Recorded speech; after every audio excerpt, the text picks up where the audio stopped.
भारत के प्रधानमंत्री नरेंद्र मोदी और चीन के राष्ट्रपति शी जिनपिंग की 2014 में अहमदाबाद की मुलाकात हो या 2019 में महाबलीपुरम में एक साथ सैर करना, तब दोनों देशों के बीच मधुर लग रहे रिश्ते अब कड़वाहट और टकराव से भर गए हैं। चीन और भारत के बीच सीमा विवाद और प्रतियोगी भावना हमेशा रही है, लेकिन बढ़ती आर्थिक निर्भरताओं के कारण ये भावना दबती नजर आ रही थी। लेकिन गलवान घाटी में हुई झड़प ने दोनों देशों के बीच फिर से वही कड़वाहट पैदा कर दी है। झड़प में 20 भारतीय सैनिक मारे गए हैं और चीन और भारत एक दूसरे पर हमला करने के आरोप लगा रहे हैं। इधर भारत में चीन विरोधी लहर चल पड़ी है और चीनी सामान के बहिष्कार की मांग हो रही है। ऐसे में चीन और भारत के रिश्ते जल्द ही फिर से पटरी पर आते मुश्किल लग रहे हैं। लोगों में भावनात्मक उफान है और सीमा पर कोई भी पीछे हटने को तैयार नहीं है। प्रधानमंत्री मोदी ने कहा है कि जान देने वाले सैनिकों को नहीं भूला जाएगा।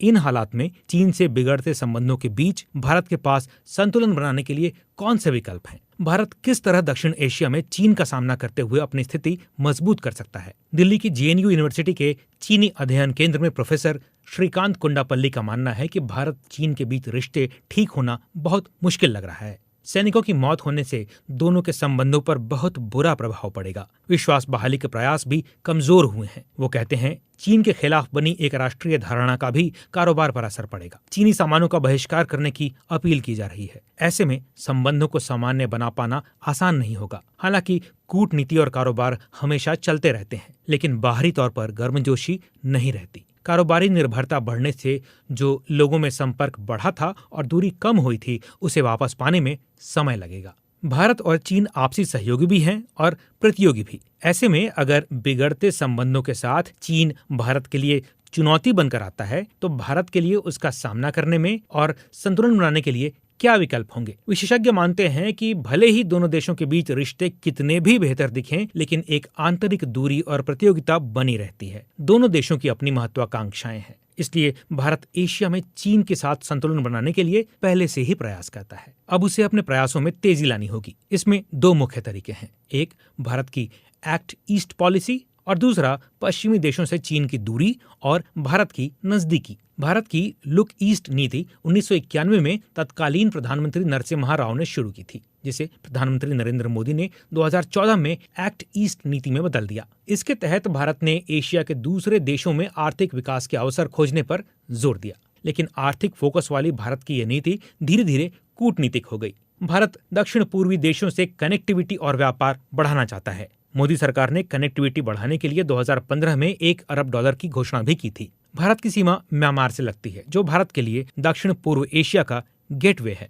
भारत, थाईलैंड और म्यांमार 1400 किलोमीटर लंबे एक हाईवे पर काम कर रहे हैं। दक्षिण एशियाई देशों जैसे Thailand, Vietnam, Myanmar, Vietnam, Singapore, Philippines और कंबोडिया जैसे देशों के साथ संबंध प्रगाढ़ करने की इस नीति को चीन के साथ संतुलन बनाए रखने की नीति के तौर पर भी देखा जाता है। श्रीकांत कुंडापल्ली कहते हैं कि इस नीति में 3 चीजें हैं: कॉमर्स, कनेक्टिविटी और कल्चर। पूर्व विदेश मंत्री सुषमा स्वराज ने इन 3 C का जिक्र किया था। भारत को पहले इन देशों के साथ संबंध मजबूत करके अपनी क्षमता बढ़ानी होगी। चीन के साथ संतुलन तभी बनेगा जब आप क्षमतावान होंगे। एक्ट ईस्ट पॉलिसी में भारत सरकार अपना आधारभूत ढांचा विकसित करने की कोशिश कर रही है, जैसे सड़कें और हाईवे बनाना। साथ ही कारोबार बढ़ाने पर भी सरकार का फोकस है। आसियान यानी दक्षिण पूर्व एशियाई देशों के संगठन के साथ भारत निवेश बढ़ा रहा है। वहीं संस्कृति की बात करें तो कुछ दक्षिण एशियाई देशों के साथ भारत की संस्कृति मिलती जुलती है। इस समानता को उभार कर देशों के साथ घनिष्ठता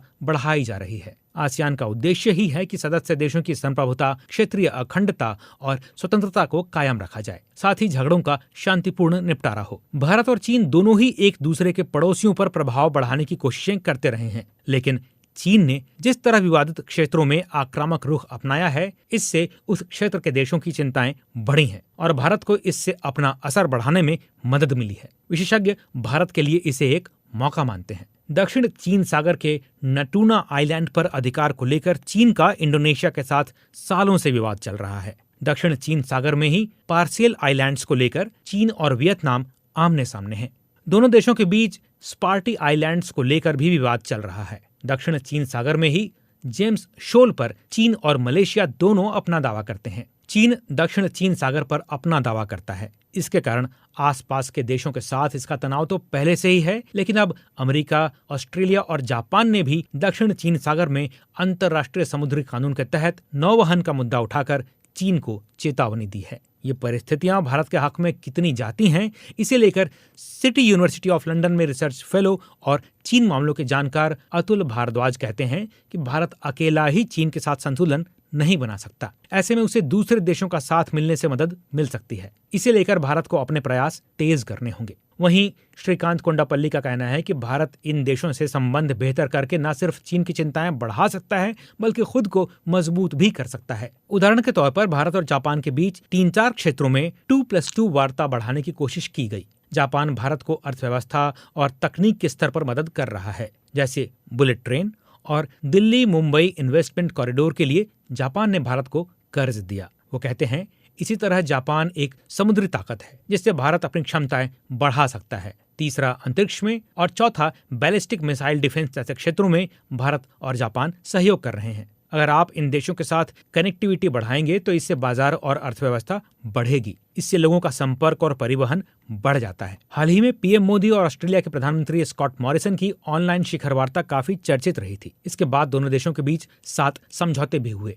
इसमें सामरिक गठजोड़ के स्तर पर साजो सामान यानी लॉजिस्टिक्स के क्षेत्र में सहयोग के उद्देश्य से एक दूसरे के सैन्य अड्डों तक पहुंच सुगम बनाने को लेकर समझौता हुआ। इंडो पैसिफिक क्षेत्र में समुद्री सहयोग पर संयुक्त बयान जारी किया गया। माइनिंग, क्रिटिकल मिनरल्स की प्रोसेसिंग के फील्ड में सहयोग का करार हुआ। ये सब ऐसे वक्त में हुआ जब अमेरिका, ऑस्ट्रेलिया और कई यूरोपीय देश चीन को कोरोना वायरस के प्रसार और गलत जानकारी देने के लिए जिम्मेदार ठहरा रहे हैं। चीन पर जानकारी छिपाने से लेकर जैविक हथियार बनाने तक के आरोप लगाकर चीन को घेरने की कोशिश कर रहे हैं। अब क्या भारत इस गठजोड़ का हिस्सा बनकर चीन पर दबाव बना सकता है? इस पर अतुल भारद्वाज कहते हैं, रणनीतिक रूप से देखें तो भारत पहले से ही उस समूह का हिस्सा है, भले ही ये आधिकारिक नहीं है। चीन को नियंत्रित करने के लिए अमेरिका भी भारत का साथ चाहता है। उन्होंने कहा, हालांकि भारत कोरोना वायरस को लेकर चीन के खिलाफ उतना मुखर नहीं हुआ है।